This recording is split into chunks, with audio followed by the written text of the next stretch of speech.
وتربيتهم تربية بدنية وتربيتهم تربية جنسية.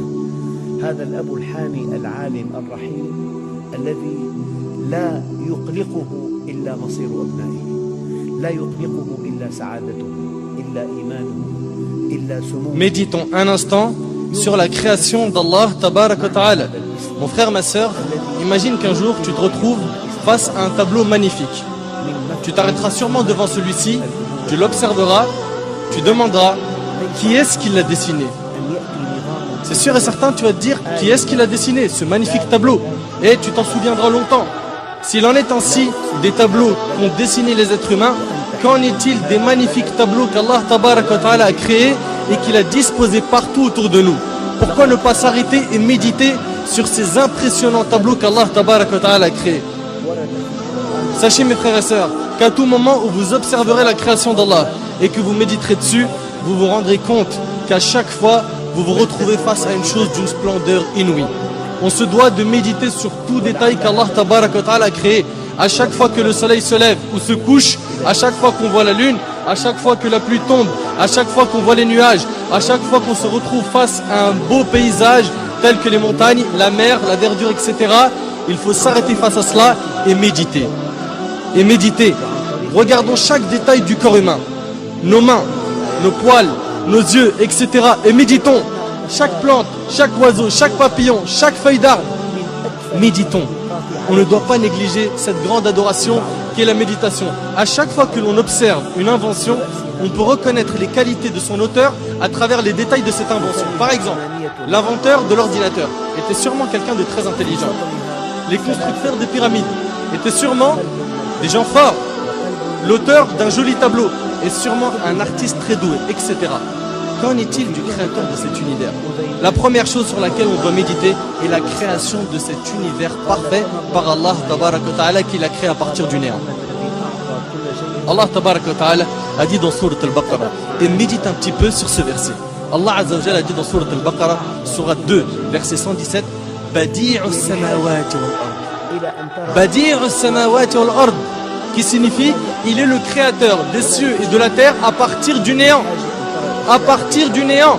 Allah Azza wa Jal est le seul capable de créer à partir du néant. Il dit à la chose soit et elle devient.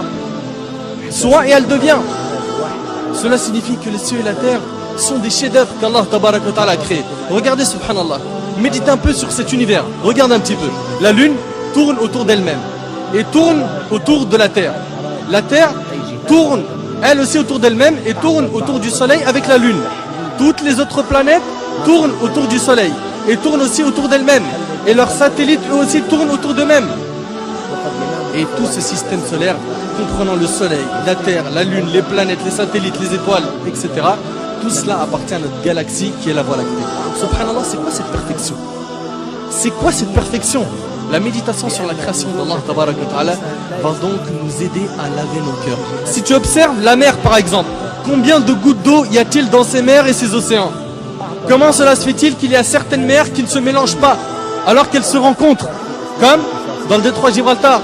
Comment cela se fait-il qu'elles ne se mélangent pas? Et pourquoi l'eau salée de cette mer qui s'évapore puis qui se transforme en nuage et nous parvient n'est-elle plus salée? L'eau de la pluie. Subhanallah, ça part d'une eau salée et ensuite c'est de l'eau qui n'est plus salée. D'autre part, saviez-vous que si ces mers étaient stagnantes, elles auraient pourri? Tout cela prouve une chose, c'est qu'Allah Azza wa Jal a tout organisé à la perfection.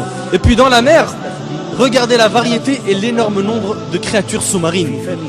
Médite un petit peu sur les poissons. Regarde, subhanallah, leur couleur. Regarde un petit peu comment ils sont, leur taille, leurs yeux, leur mode de vie. Regarde tous ces poissons, subhanallah, ils sont tous nourris. Tous ils mangent à leur faim. Médite, médite, médite sur les montagnes, le soleil, les animaux. L'essentiel est de méditer sur la création d'Allah Tabarak wa Ta'ala. Abu Sulaiman, rahimahullah, a dit habituez vos yeux aux larmes et vos cœurs à la méditation. Habituez vos yeux aux larmes et vos cœurs à la méditation. Mes frères et sœurs, je sais que cette adoration était ignorée par un grand nombre parmi nous.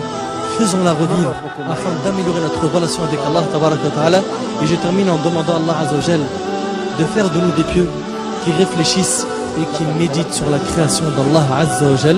هذا ما أعلم والله عز وجل أعلى وأعلم سبحانك اللهم وبحمدك أشهد أن لا إله إلا أنت أستغفرك وأتوب إليك وبارك الله فيكم وجزاكم الله خير والسلام عليكم ورحمة الله وبركاته. من أجل أن تعرف